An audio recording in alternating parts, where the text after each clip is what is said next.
Buenas tardes, bienvenidos a una nueva emisión de Políticas Públicas 2030, el programa que va de 15 a 16 todos los jueves por AM 1220 Ecomedios y por todas las redes sociales, incluido YouTube.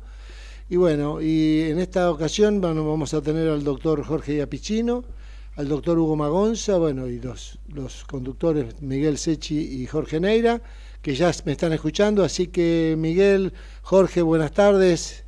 Buen programa. Buenas tardes, Horacio Fernández.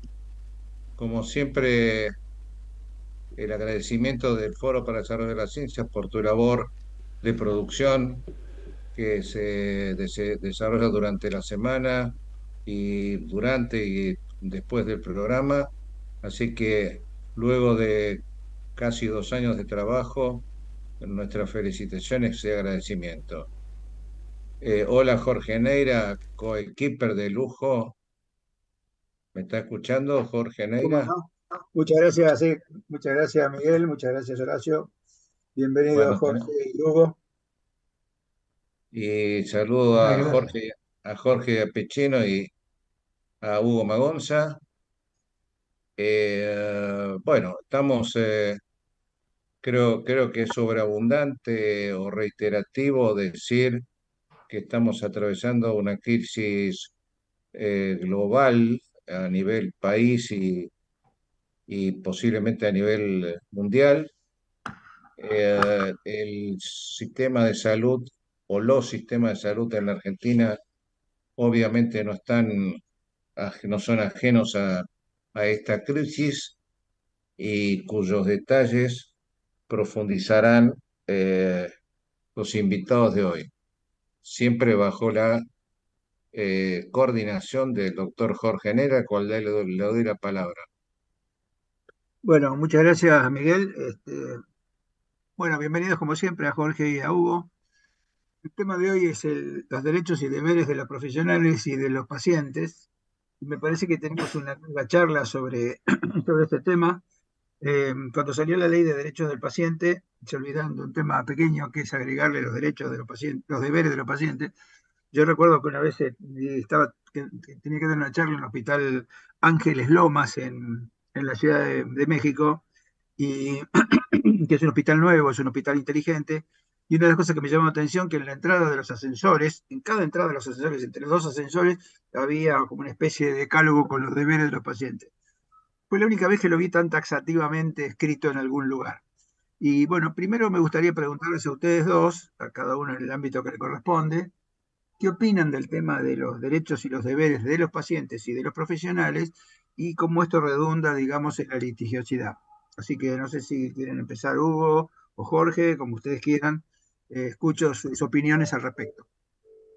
Lo dejamos a Hugo. Bueno, que empiece Hugo. Huguito. Bueno, ¿qué tal? Buenas tardes a todos. La verdad que un gusto de vuelta estar charlando con amigos muy calificados, por cierto, para tratar estos temas. Yo creo que el problema de los deberes y las obligaciones ahora nos afectan, estamos hablando nosotros en este tema en particular, pero es prácticamente una línea conductora en prácticamente todo lo que pasa en la República Argentina, donde estamos siempre poniendo la carga sobre los derechos y normalmente nunca lo hacemos sobre las obligaciones de las personas que componen este tejido social. Y eso se ve en todo, en particular ahora vamos a hablar del tema de salud, y cuando lo hacemos en el área de la salud en particular, nos estamos olvidando de la gran responsabilidad que tienen los propios pacientes de ser motores y responsables de su propia salud. Y también son responsables de cuidar el sistema. Entre ellos, en una relación equilibrada con los profesionales que componen el equipo de salud. Uno ha visto a lo largo de los años, empezás así, parece que sos un viejo que cuenta historias del pasado, pero en realidad es un pasado reciente, donde la relación era una relación mucho más equilibrada, entre los profesionales de la salud y los pacientes, donde había un trato respetuoso de ambas partes. Hoy me parece que, producto de un problema de la sociedad en su general, un cambio cultural que a mí me resulta en algunas cosas penoso, se ha ido perdiendo ese modelo, que también tiene que ver con un modelo de respeto intelectual hacia a la persona con la que uno está tratando, ¿no? Porque más allá de que hoy somos todos iguales, a algunos les toca estar de un lado o del otro, en este caso del escritorio, cuando estás en la consulta médica, y que en ese sentido sí hay una igualdad absoluta, porque somos todos personas humanas con mismos derechos. Del otro lado hay alguien que se formó durante muchos años, con esfuerzo, yo diría 6 años de carrera, 4 años de residencia, a lo mejor 2 años de especialización, y no hay una equidad o no hay una igualdad en el conocimiento. O sea, eso depara del otro lado tener, en principio, el respeto al conocimiento, a la formación que tiene el profesional. Por supuesto, el profesional tiene que tener el equilibrio para tratar a la persona en el reconocimiento a que tiene un paciente delante con sus miedos, sus preocupaciones y todo. Pero no hay equilibrio de conocimiento. Y en ese caso, me parece que siempre hay, en cualquiera de las circunstancias de la vida, hay una postura de cierta humildad. El que conoce menos es el que conoce más. Y ahí me parece que a lo largo del tiempo esta sociedad globalizada, con tanta información en redes y en medios, que nos hace parecer que todos sabemos lo mismo, no es lo mismo. Y me parece que esto, a lo largo del tiempo, primero había toda una cuestión como de veneración hacia el profesional, eso tampoco estaba bueno, y después hemos llegado a que somos iguales todos opinando de un tema, para lo cual no tenemos ni el conocimiento, ni la formación, ni la calificación. Este problema, que es un problema que cruza la sociedad en su conjunto, porque lo puedes ver en la calle directamente, no solamente en el ámbito de la salud, es algo que deteriora enormemente la relación médico-paciente y que después impulsa un proceso de litigiosidad que hace que del lado del profesional, que además hoy la verdad que tiene menos factores motivacionales para abrazar la profesión, haya una actitud de protección, de resguardo, que empioja, para decirlo de una manera bien de barrio, toda esta relación que debería ser mucho más profunda, mucho más afectuosa, mucho más de entrega, de ambos lados. Y cuando esto no pasa en una actividad como es la salud, que es una actividad de enormes incertidumbres, y que tendríamos que trabajar, obviamente, de la mano, paciente, sistema y profesionales, para llegar a un buen acuerdo, lo peor que nos puede pasar es estar con resquemores respecto del otro. Yo me acuerdo un profesional de la salud muy querido, que me decía, cuando yo veo entrar por la puerta un paciente, hoy ya tengo miedo si no va a ser un litigante. Y eso claramente perjudica el buen manejo, la libertad profesional y la tranquilidad que tiene que tener el profesional para sentarse delante del que seguramente no va a tener toda la información, porque uno toma decisiones con información incompleta y racionalidad ilimitada, ¿no? En el caso de la salud, esto se da de forma más plausible, más patética. Un paciente es una incógnita, aún teniendo todos los medios de diagnóstico a disposición, y si tenemos una relación que no ha sido construida sobre las bases de la confianza, es peor.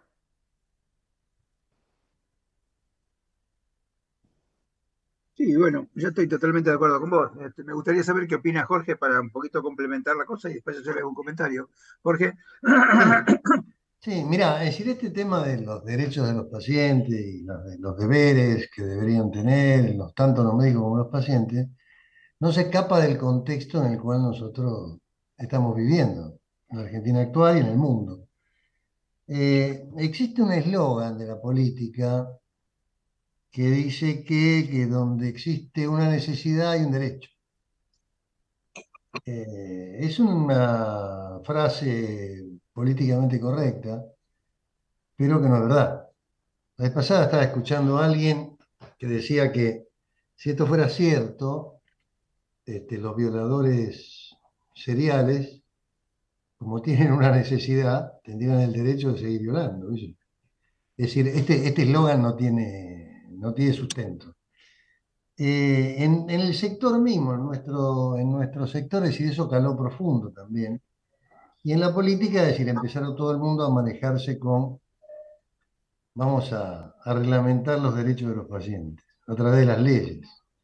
Es decir, hay un abuso legislativo con respecto a salud que tiene que ver con el abuso de leyes por enfermedad, leyes de los deberes. Por eso no están los deberes de los pacientes, porque no es políticamente correcto. Es decir, los médicos somos mucho menos que la cantidad de pacientes, incluso nosotros mismos somos pacientes.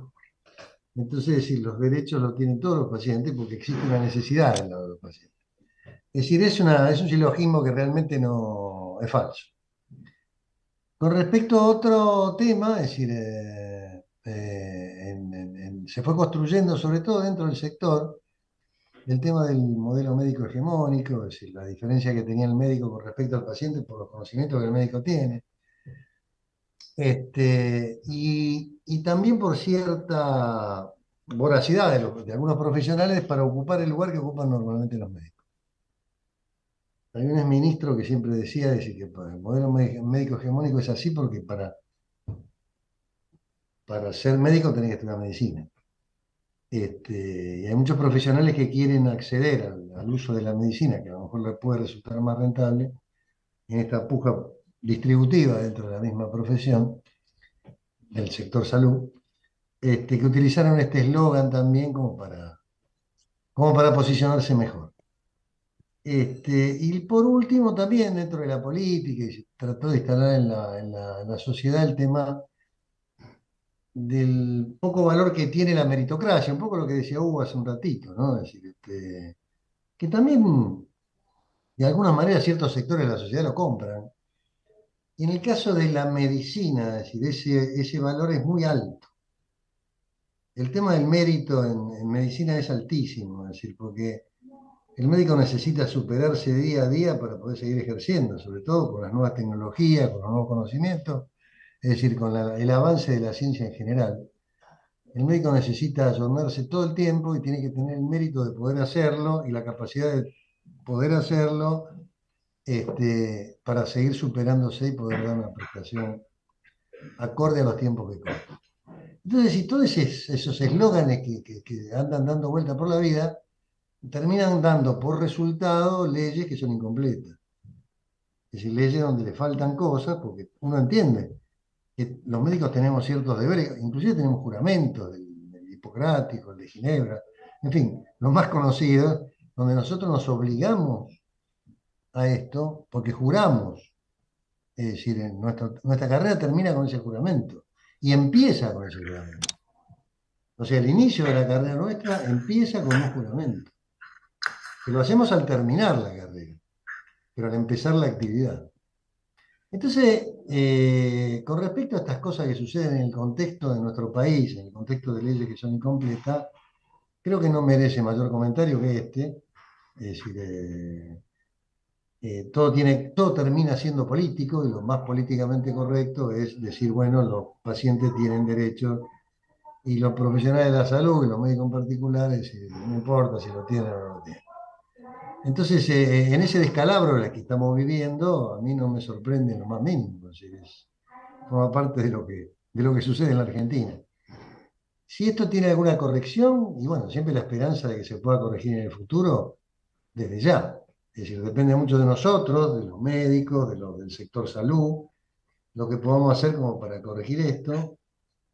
No te digo para que aparezca en la puerta de los ascensores los deberes de los pacientes, pero al menos que los pacientes sepan que también tienen que tener algunas reglas para comportarse en las instituciones a las cuales se atienden. Con el médico, ustedes han visto que la violencia contra el equipo de salud inclusive en la propia pandemia, cuanto más se necesitaba el equipo, es decir, fue tremenda. Es decir, hoy estaba viendo, es decir, algunas manifestaciones que se hacían desde la Confederación Médica de la República Argentina, es decir, pidiendo seguridad para los médicos porque los pacientes los atacaban donde podían, cuando no logran los resultados que suponen que tienen que tener. Entonces me parece que el tema está muy manoseado, pero sobre todo en la Argentina, como la mayor, que es lo que yo conozco, ¿no? O lo que más conozco. Es decir, cómo sucede en otras partes del mundo, puedo espiarlo un poco a través de los congresos, a través de las charlas con otros profesionales de otros países, pero no tengo la experiencia, la expertise de la práctica que se sucede, sobre todo acá en Buenos Aires, que es donde más conozco el tema. Así es que la violencia y todas esas cosas también tienen que ver con todas esas cosas. Es decir, el médico ya no solo deja de ser hegemónico en la relación médico-paciente, sino que de alguna manera termina siendo como una especie de esclavo, mal pago, como todos los esclavos, es decir, no tenía salario, que tienen que trabajar denodadamente, y encima tienen ya, diría yo, el deber de garantizar resultados.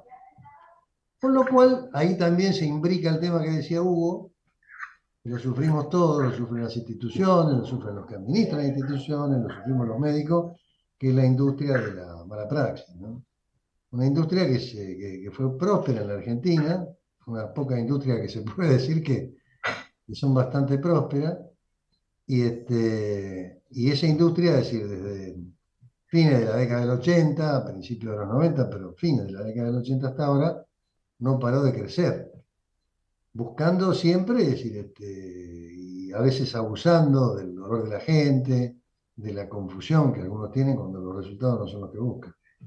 Y eso ha hecho que se desvirtúe. Ahí donde Hugo dice que el estimado colega ve a un paciente entrar por la puerta y lo ve más como un enemigo que como un amigo, porque, claro, es el viejo refrán, ¿no? Es decir, que cuando uno se quemó con leche, ve una vaca y llora.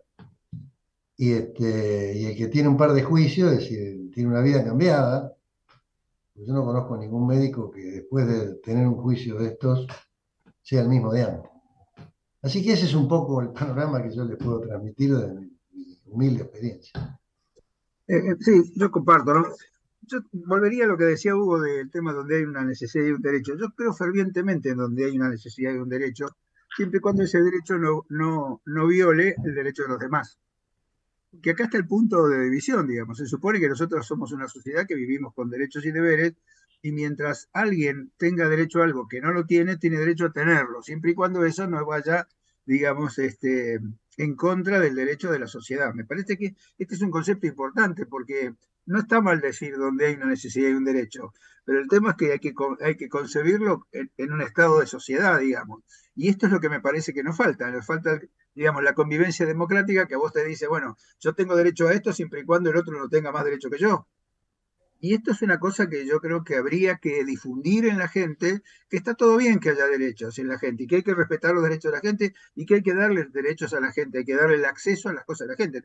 No podemos tener 50% de pobreza. Evidentemente esa gente que tiene 50% de pobreza tiene derechos, y derechos que no colisionan con los derechos de los demás. Pero el tema es cuando este derecho se exacerba, digamos, con una cosa política de que se tiene derecho a todo, donde uno puede discutir, bueno, ¿por qué a todo y no a todo lo bueno que sea para la sociedad? Así que en ese sentido a mí me parece que quizás sea tiempo de empezar a difundir este tema de cosas para que la sociedad empiece a tomar conciencia. Y otro tema que decía Hugo, que me parece también muy interesante, es la participación del usuario, es decir, del paciente, en la programación del sistema de salud, ¿no? Y acá va una pregunta para los dos, para Hugo y para Jorge. Cuando uno quiere hacer alguna, digamos, incorporar, digamos, al paciente a un programa, digamos, por ejemplo, yo creo que si uno tiene que hacer una unidad de cuidados intensivos, que es lo que yo conozco, uno tiene que llamar al arquitecto, tiene que llamar al médico, tiene que llamar a los enfermeros, tiene que llamar a los usuarios que van a usar la unidad de cuidados intensivos, los kinesiólogos, a los nutricionistas, a todo el equipo. Y además tendría que llamar al paciente, porque el paciente es quien va a vivir ahí adentro y quien va a sufrir las consecuencias del mal diseño de la unidad. El problema es cuando uno quiere llamar, ¿a quién llama? Porque fíjense cómo es la representatividad de los pacientes, ¿no? La representación de los pacientes es alta cuando hay enfermedades poco frecuentes, el famoso FADEPOF. Hay una federación argentina de enfermedades poco frecuentes, que son referentes de una patología especial que necesita un medicamento o un dispositivo especial y que generan, digamos, una estructura, digamos, societaria, más que nada para la demanda del medicamento y para asegurarse que ese medicamento o ese dispositivo le sea entregado. ¿Cómo ven ustedes el tema del vínculo de los pacientes con el sistema de salud desde este punto de vista? ¿Hugo? Mira, vos acabas de plantear un tema que es crítico, pero el paciente debería tener una participación importante, pero tendría que tener algo más de información para poder ayudar a entender cómo es el sistema y cómo se mantiene en equilibrio. Porque hay un montón de cuestiones que yo puedo opinar, ¿no? Y es bueno la participación ciudadana en este punto. Pero no hay ninguna duda que las decisiones, cuando son decisiones donde hay que decidir en términos de recursos y la priorización de los recursos, porque no hay recursos ilimitados. Si vos me decís, yo tengo el 100% del PBI para gastar en salud, hasta es muy probable que te lo gastes. Mira lo que te digo. Pero no tenés el 100% del PBI. En la Argentina tenés el 10% del PBI, que es un montón, y no alcanza. Entonces hay una tarea sustancial para realizar, que es la de la priorización. La primera, antes de la priorización, debería ser la eficientización de la utilización de los recursos, y una vez que has utilizado los recursos en forma altamente eficiente, cosa que no sucede en la República Argentina, seguro, y en la gran mayoría del mundo tampoco, pero en Argentina particularmente, tenés que tomar una decisión de qué dejas afuera. Cuando tenés que tomar las decisiones de qué dejas afuera, hay un solo responsable de este tipo de decisiones, que es el Estado. El único que puede tomar decisiones respecto a la priorización de los recursos es el Estado.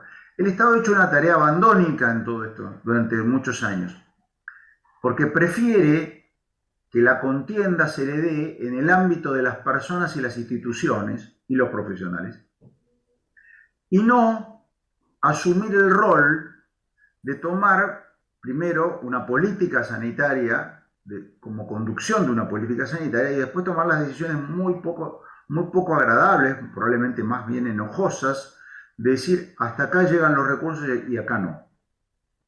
Eso en algunos lugares del mundo está más o menos resuelto, en la República Argentina está a la deriva. Tan a la deriva está que el crecimiento del gasto en procedimientos de altísimo costo, algunas enfermedades raras, muy frecuentes, y ahora no lo voy a dejar a ustedes para que lo digan, porque yo podría cometer algún error, donde la evidencia científica es baja o nula, o donde la mejora que aporta un procedimiento o un tratamiento farmacológico de altísimo costo es de una mejora absolutamente irrelevante en términos de la calidad de vida, no solamente de ese paciente, sino mirada a toda la sociedad en su conjunto. O sea que podría ser bueno para el paciente, pero muy malo para el conjunto de la sociedad en términos de los recursos que le quita como coste de oportunidad. Que hace que lo que parece ser respuesta a una necesidad de derechos, la necesidad está, pero el ejercer ese derecho hace que un montón de personas con un resultado muchísimo mejor que podrían tener por cosas de menor inversión en salud, tendrían un resultado altísimo, no lo tengan. Y acá empezamos con un problema gravísimo, para mi gusto, que es el que tiene acceso al ejercicio de los derechos. Porque hay mucha gente en la República Argentina que tiene derechos que están totalmente avasallados en el ámbito sanitario, que tienen que a lo mejor que viajar a lomo a burro para llegar a un centro de atención que seguramente no tiene la complejidad que merecería la solución de su problema de salud o la de su familia, pero ni siquiera se pregunta que tiene un derecho, porque no lo sabe. No tiene un abogado cerca, no vive cerca de una metrópolis, no tiene una industria cerca que lo alienta a demandar, no tiene un estudio jurídico, por ejemplo, que se transforma en asociación de consumidores y vinculado a lo mejor a alguna unidad de negocio dentro del sistema de salud, reclama contra el sistema, que lo que termina haciendo es pauperiza el sistema, le malpaga a todos los profesionales del equipo de salud, que es casualmente lo más valioso que tenemos, y finalmente posterga a un montón de personas en el presente o en el futuro al verdadero ejercicio de sus derechos. No sé si respondí, pero... Sí, me parece que tenemos un minuto más, por eso voy a aprovechar terminar con vos y después, después del corte seguimos con Jorge. Sí, yo creo que es así, digamos. De hecho, el rol del Estado debe ser de regulador y dentro de la regulación podía transparentar esto que vos decís con la Agencia de Evaluación de Tecnología, porque la Agencia de Evaluación de Tecnología, que sería algo que no debería pertenecer al Estado, sino que debería ser una entidad autárquica, complementaria al Estado, como puede ser el ANMAT, que le dijera, digamos, qué cosas incluir y qué cosas no y por qué, y aceptar la responsabilidad de la decisión. Algo pasa para que el Estado, bueno, el otro día se planteó una discusión cuando una candidata, cuando un candidato presidencial o no candidato, pero de una fuerza política importante, dijo que en realidad el Estado era casi abandónico, como vos decís, cuando antes se decía que el Estado era grande y había que achicarlo, ¿no? Y a mí me parece que el rol regulador del Estado es algo no negociable. El Estado tiene que regular al sistema, no tiene que hacer cosas. Yo creo que el Estado tiene algunos conceptos erróneos en el sentido de querer tener alguna participación en algo, cuando en realidad su función es la regulatoria, actuar a través de las entidades intermedias, junto con esas entidades intermedias para regular el sistema. ¿Por qué no sale la ley de la Agencia de Evaluación de Tecnología, que es algo que facilitaría totalmente la relación entre el consumidor, en este caso el paciente, que necesita una medicación, y alguien que le autorice a su indicación? Como ya estamos en el corte, lo dejamos para el corte y lo seguimos en la próxima, si les parece. Pero cómo no. Ok. ¿Miguel? Adelante. Gracias, Jorge.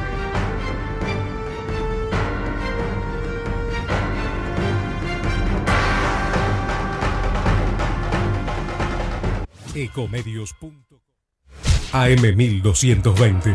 Estamos con vos. Estamos en vos. Mirá, respirá, disfrutá su gastronomía, despejate. Entre Ríos hace bien. Gobierno de Entre Ríos. American and Merit Hoteles. Primera cadena hotelera argentina. 3, 4 y 5 estrellas. Más de 20 destinos de Argentina y el Cono Sur. Aprovecha el código promocional Puro Branding con el 10% de descuento para los hoteles American Córdoba Park, American Executive Córdoba, American Buenos Aires Park, Merit San Telmo y American Executive Mendoza Hotel hasta fin de año. No válido para fines de semana largos. American and Merit Hoteles. Informate en ecomedios.com. Seguinos en TikTok, @ecomedios1220.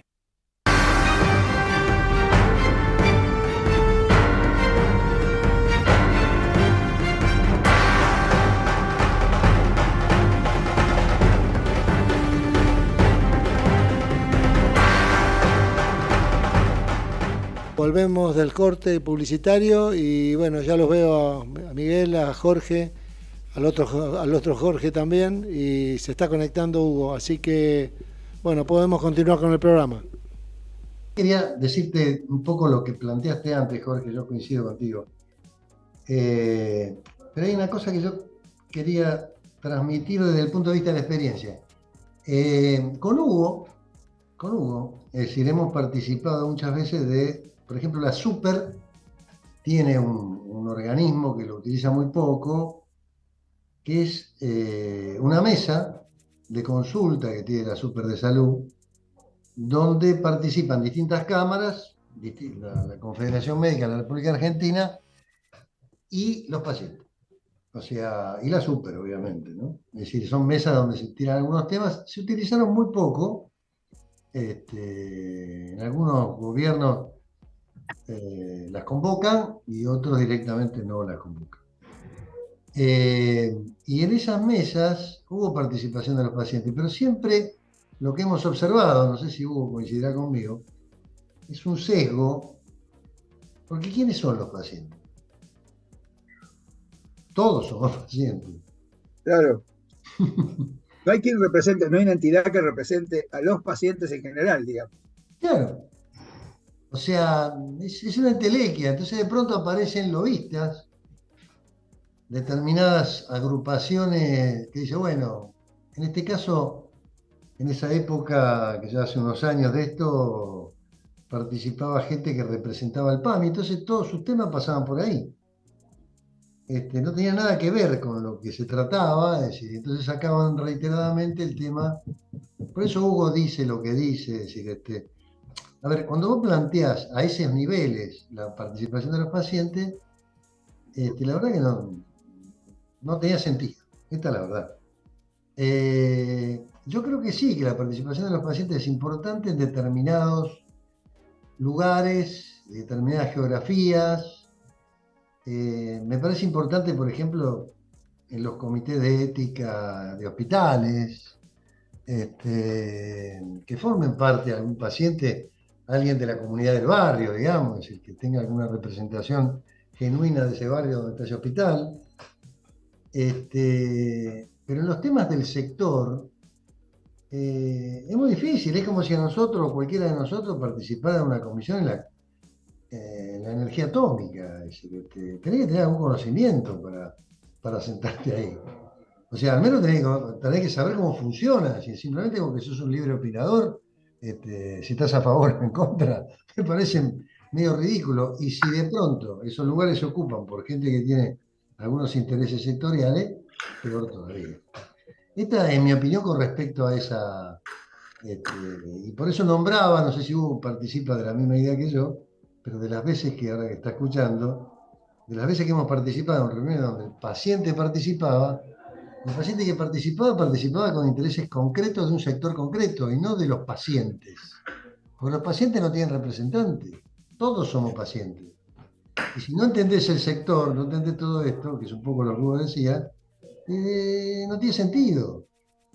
En fin, en la Super les contaba, Hugo, ahora que estás escuchando, nosotros hemos participado de reuniones donde los pacientes participan, en algunas épocas que algún superintendente convocaba a esa mesa donde participan las cámaras y todo el sector. Esto es un poco lo que te quería decir, ¿no? Es decir, con respecto a la Agencia de Evaluación de Tecnología, que es la pregunta última que me hiciste, Jorge, creo que no sale porque, primero por ineficacia de la clase política argentina, ¿no? La primera cosa es una ineficiencia y una ineficacia total, donde las pequeñas cuitas partidarias, de acuerdo a quién firma los proyectos, van al tacho de basura o no. Nadie piensa en la grandeza o en la importancia de una agencia de tecnología, es decir, que modere el sistema de salud de los argentinos. Nadie lo piensa. Entonces ven a un determinado sector que tiene interés en que esa agencia salga, y enseguida piensan cuáles son los intereses espurios que hay detrás de todo eso. Hay una serie de... Por eso nos va como nos va, así que por eso tampoco sale la agencia, ¿no? Porque nos va como nos va por la misma razón.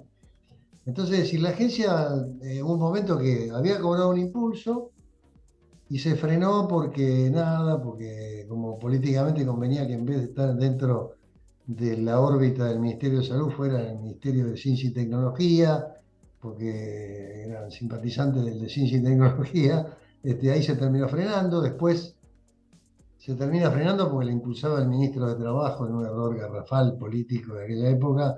Es decir, que lo ponía como moneda de cambio porque a la Confederación General de Trabajo le interesaba la agencia. Es decir, cosas que realmente, es decir, en un país serio, con gente seria que manejara las leyes, esto no debería haber pasado. Pero esa es la razón por la cual yo creo que la Agencia de Evaluación de Tecnología no sale. No creo en ningún fantasma en especial, sí creo en una profunda ineficiencia y una mediocridad preocupante. Sí, yo creo que igual, pensando lo que vos decís, ¿no? Cuando vos hablas de la agencia es algo que es un win-win para mucha gente. Porque es un win-win para el Estado, porque le elimina la posibilidad de tener que decidir sí o no, sino que hay un ente que lo hace por él, con lo cual el Estado queda protegido en ese sentido, como decía Hugo. Por otro lado, digamos, a la medicina privada, a la seguridad social y al sector público le permite, digamos, tener un criterio, digamos, de que sí y que no. Digamos, es una cosa que a los sindicatos, digamos, a los sindicatos les cierra el problema de alto costo o del alto precio, como se dice. Entonces, cuando vos decís, si algo está bueno para muchos, ¿por qué no sale? Porque uno puede entender, bueno, no, lo que pasa es que la agencia tiene que ver con la medicina pública, con las empresas farmacéuticas públicas y privadas, y entonces por eso no sale. Pero no ese es el problema. El problema no está ahí, digamos, el problema es que es beneficioso para muchos. Entonces, ¿por qué algo que es beneficioso para muchos no tiene posibilidades de salir o de por lo menos de tener una discusión más amplia? Esa es un poco la pregunta. No sé qué te parece, Hugo, qué te parece, Jorge. Yo sí que básicamente estoy totalmente de acuerdo con lo del análisis de Jorge, en el sentido de que acá hay más ineficiencia e impericia que otra cosa. Y mucha miseria también, ¿no? En el sentido de, en lugar de pensar a lo grande para el país y para la sociedad, en este caso, pensar en pequeñas cosas. ¿Quién la va a dirigir?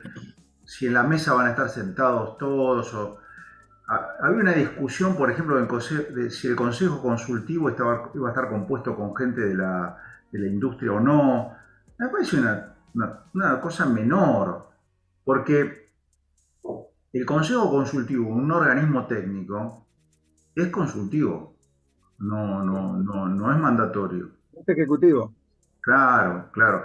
Y si la agencia es como nosotros la imaginamos, un órgano sumamente técnico, independiente de los vaivenes políticos, es como vos decías hace un rato, es bueno para todos.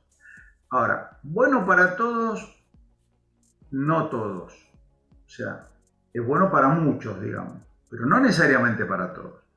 Hoy hay un espacio que es muy importante de gasto en salud, de baja evidencia, como decimos nosotros, de poco beneficio social, que también es un análisis que hay que hacer. ¿Viste? El ANMAT tiene un rol muy importante que para mí no hay que tocarlo, que hay que dejarlo así como estás, y a partir del ANMAT construir el proceso de la agencia, ¿no? Que tiene que evaluar la costo-efectividad, la costo-eficiencia y el beneficio social, que no es poco, porque es un tema determinante. Cuando vos hagas eso, hay un montón de gasto altísimo, superfluo, diría yo, en el sentido de que agrega poco valor a la calidad de vida de la gente y tiene mucho costo, que va a desaparecer. Y no piensen que esa gente no le va a ir, la vida no le va a cambiar sustancialmente, porque tratamientos y procedimientos que a lo mejor en los países de origen no están aprobados, en la República Argentina entran como nada. O sea, nosotros tenemos una situación paradójica. Tenemos un país que está empobrecido, lamentablemente, aunque en cuanto a sus riquezas es muy rico, en cuanto a la manera en que las trata es pobre, porque cuando uno mira el ingreso per cápita, lo que está pasando, el nivel de pobreza, vos lo nombraste hace un rato, lo nombraron los dos, la pobreza, la falta en la educación, son síntomas de un país que no es un país del primer mundo, estamos muy lejos de eso, ¿no? Un país central, digamos, para no usar primer mundo y segundo mundo, y subdesarrollado. Y en ese problema que tenés, vos tenés una responsabilidad enorme en este proceso de toma de decisión. Ahora, no es bueno para el 90 y pico % de la sociedad y malo para alguno que se hace algún beneficio espurio de todo esto. ¿Cuál es la responsabilidad de los funcionarios, los jueces, nosotros, es evitar el abuso. Pues sabemos que el costo de salud va a seguir subiendo, evitar el abuso para utilizar los recursos que tenemos de la manera más eficiente posible. ¿Por qué no salió cuando gobernadores, ministros provinciales, el COFESA, el Ministerio de Salud de la Nación, los legisladores, la CGT, o sea, los gremios, estaban de acuerdo en que tenían que salir? Es solamente impericia.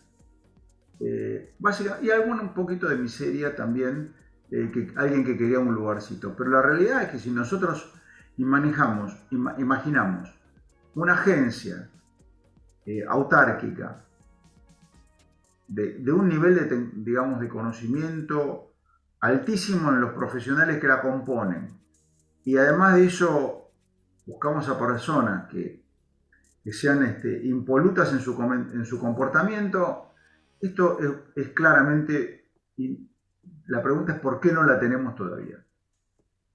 Básicamente. Perdón. Les agradezco, Jorge, perdón, tengo que tomar la palabra unos minutitos. Los temas que se abordaron hoy, creo que estamos de acuerdo hace años en el diagnóstico, y esto es absolutamente mío personal, es la cuestión de que la agencia no sale porque me parece que su vigencia, su existencia, toca intereses que evidentemente no les conviene, como dicen ustedes, la existencia de un órgano independiente, calificado, integrado por los mejores, y que complemente la tarea del ANMAT.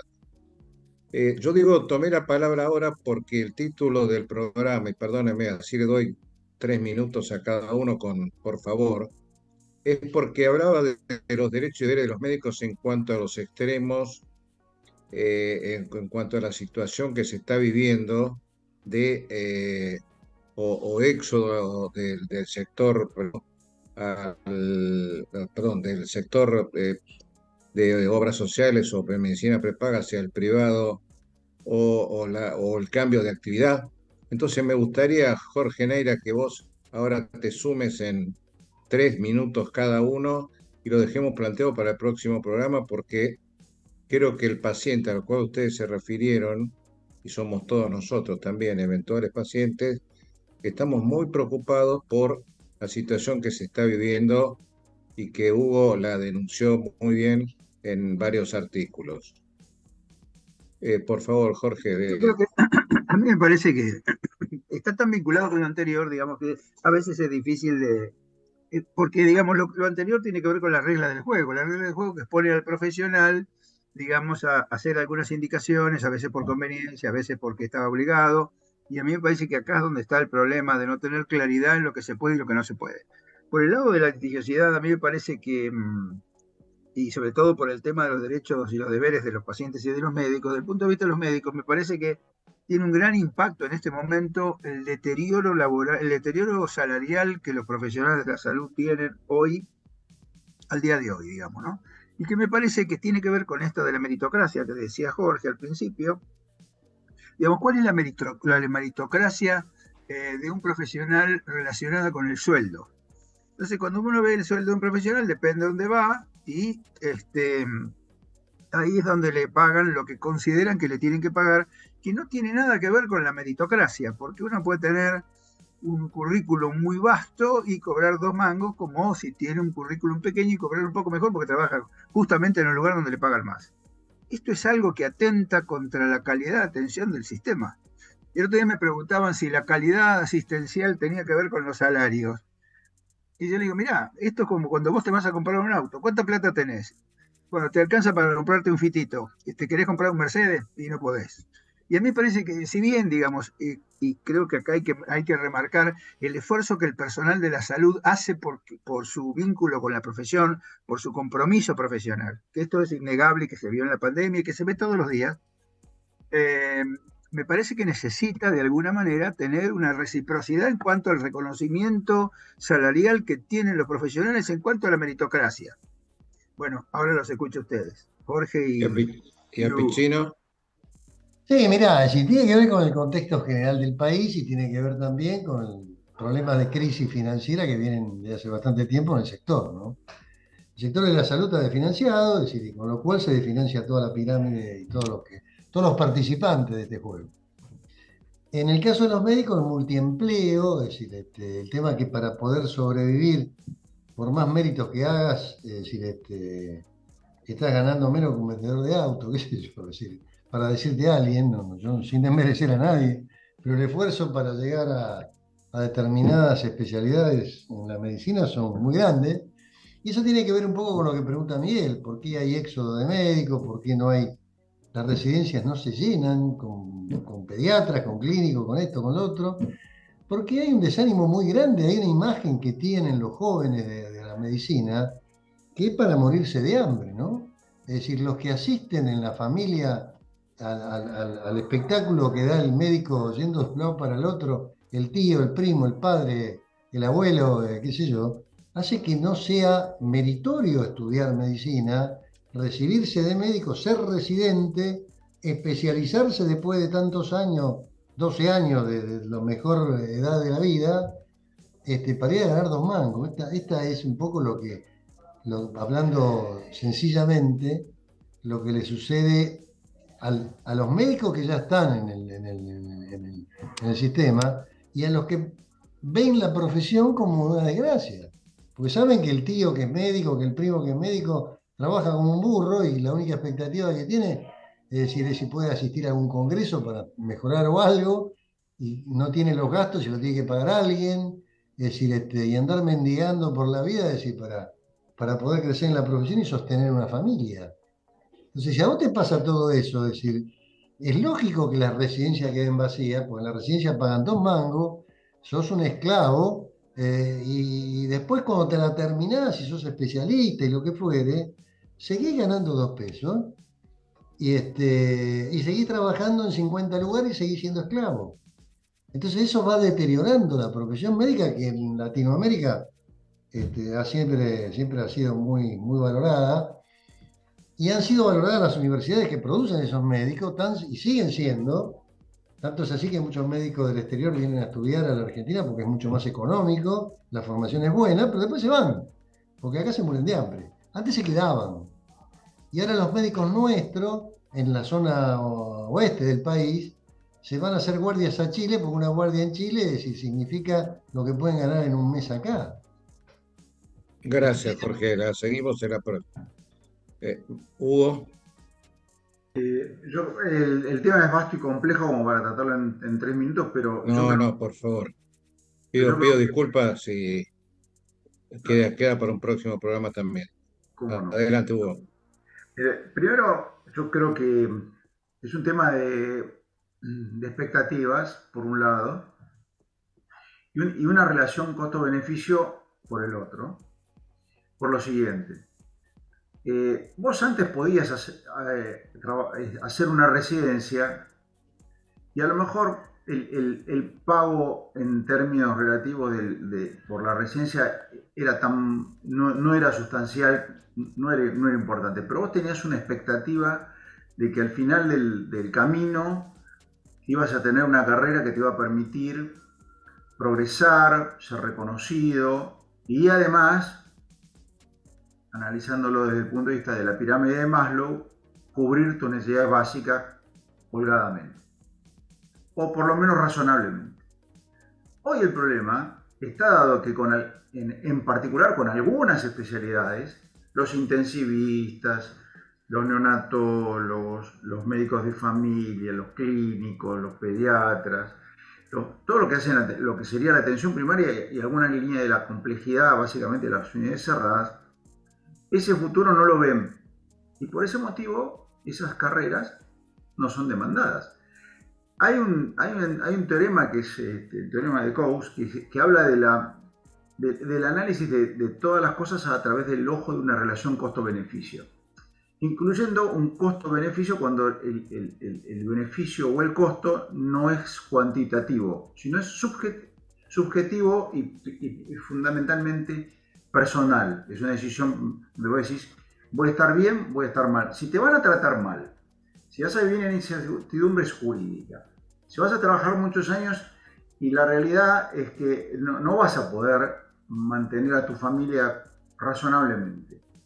Bueno, la verdad es que te están empujando afuera del sistema. Por esa razón no hay gente para algunas especialidades. En la República Argentina, en general, el profesional de la salud es muy bueno, extraordinariamente bien formado, a niveles de los mejores lugares del mundo, y en términos relativos siempre estuvo mal pago. Pero ahora, con un país que de alguna manera se empobreció, la situación es mucho más agravada desde el punto de vista muy dramática. Entonces, nuestros profesionales pueden migrar a cualquier país y les va a ir mucho mejor que acá. Ahora, ¿se puede encontrar una solución para este tema? Sí, claro. Tenés que reconvertir el sistema de salud primero, donde la prioridad tiene que estar en la retribución de los equipos de salud. Y vuelvo a repetir, a lo mejor alguien te dice, no, pero yo conozco a alguien que le va bárbaro. Sí, dentro de un sistema tan grande y vasto y diverso, te vas a encontrar con alguno que le va muy bien, pero la gran mayoría de lo que estamos viendo, la estadística te lo muestra. Si no, no tendrías el problema de que en un mes se te van 5 personas, de las cuales 3 se van afuera del país. Y 2 se van a trabajar a la industria. Entonces vos decís, ¿qué está pasando? No, la evidencia es contundente. Algo grave está pasando en el sistema de salud. Hay que resolverlo. Pero para resolverlo tenés que ir a resolver la parte estructural del sistema de salud para poder generar los recursos necesarios para pagar bien, razonablemente bien. No estamos hablando dentro de la posibilidad que te da un país. Y por otro lado, también tenés que ir a resolver el problema del país. Porque lo que le pasa a la salud no es una isla en un país como el que tenemos nosotros, donde vos tenés inseguridad física, inseguridad jurídica, inseguridad previsional. Y yo quisiera que algún día tocáramos ese tema, porque buena parte de los problemas que tenemos dentro del sistema de salud y en toda la sociedad cruzada está dado porque vos hoy, si fuera ya no yo, otros jóvenes, no tenés un horizonte de futuro en el cual te garanticen una vejez digna, que le pasa a muchos médicos, pero también le pasa a otros tantos de la sociedad. Bueno, Jorge, Naira, podés cerrar y creo que podemos invitar a Pichino y a Magonza cuando ellos lo dispongan y continuamos este rico programa de hoy. Sí, a mí me parece que para la próxima, ¿no? Es el tema de pensar un poquito en la residencia. Yo coincido con lo que decía Hugo, porque la residencia no es más motivadora, digamos, por el tema salarial, pero además a mí me parece que el residente ha sido siempre un instrumento que se utilizó como mano de obra barata. Y yo creo que acá hay un tema que nosotros tenemos que transparentar, que es cómo es el vínculo laboral de muchos residentes, entre comillas, de algunas entidades que reemplazan a gente del staff por menor plata. Y esto me parece que es una gran discusión. Yo creo que merece que lo discutamos entre todos, porque aquí el aspecto laboral del residente, como un profesional de la salud, no se olviden que el residente es un profesional al que se contrata, no es una persona que está estudiando, es un profesional que tiene una matrícula habilitante, o sea que a nosotros nos guste o no y podamos discutir si está bueno o no, pero el tipo tiene una matrícula y es un profesional. Y así como estamos hablando de esto, bueno, no tiene las condiciones laborales adecuadas. Así que me parece que para el próximo programa, siguiendo con esta línea, podríamos ver qué pasa con la residencia, qué pasa con el staff, cuáles deberían ser las condiciones laborales del staff y de la residencia, y cómo se puede lograr que esto se haga en la forma que corresponde. Así que gracias Hugo, gracias Jorge, como siempre. La verdad que es un placer estar con ustedes. Gracias Miguel, gracias Horacio. Y bueno, nos vemos la próxima. Bueno, va a ser un gusto. Muchas gracias a ustedes. Gracias a todos. Un fuerte abrazo. Gracias.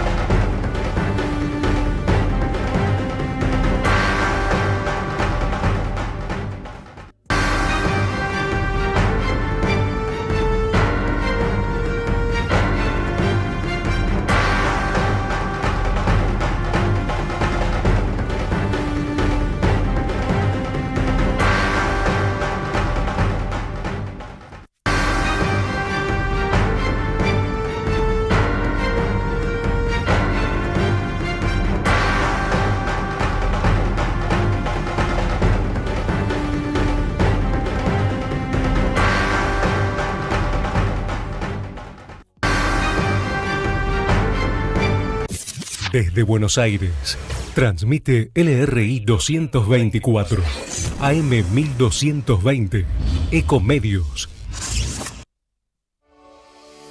Hoy podemos decir orgullosos que en Vicente López tenemos las escuelas municipales más modernas y tecnológicas de Argentina. No para ganarle a nadie, para que ganen los chicos. Vivamos Vicente López. ¿Sabías que para producir una tonelada de papel se talan 15 árboles? AISA te invita a sumarte a EcoAISA, un programa que busca conseguir un impacto positivo en el medio ambiente reduciendo el consumo de papel y que además recompensa tus interacciones digitales con descuentos y beneficios. Participar es muy fácil. Adherite al servicio de factura digital a través de la oficina virtual desde la página web o la app de AISA y comenzá a disfrutar de múltiples beneficios en supermercados, farmacias, entretenimientos, indumentaria y muchas cosas más. Si además te adherís a débito automático y te descargas la app, accedes a más beneficios especiales. Ingresá a www.aisa.com.ar/eco-aisa y forma parte. Mirá, respirá,